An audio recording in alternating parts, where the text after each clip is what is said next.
Flurry of diplomatic activity on the North Korean nuclear issue. It's raised hopes the long-stalled six-party talks on the North's denuclearization could restart soon.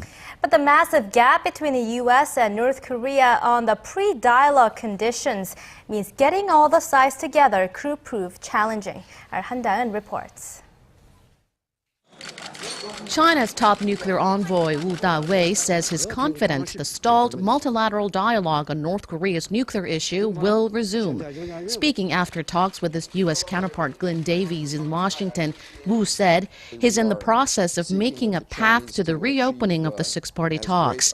He also said Beijing and Washington are working hard to bring Pyongyang back to the negotiating table. China's efforts have raised hopes the six nations involved in the talks, the two Koreas, China, the U.S., Japan, and Russia, will come together for the first time since late 2008. But it won't be all smooth sailing as the U.S. and North Korea are sticking to their own preconditions for re-engaging in the talks. Washington first wants to see clear and verifiable steps North Korea is denuclearizing. U.S. Secretary of State John Kerry is urging the North to comply with international nuclear non-proliferation guidelines. And I will say that it is not words alone as we call on North Korea to comply with its international obligations. We need to move forward. We need to see how North Korea will respond.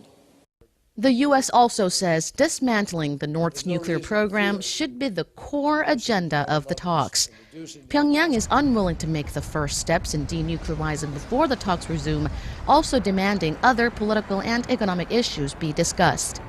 Experts say North Korea is attempting to link the nuclear talks with other issues, such as the lifting of sanctions.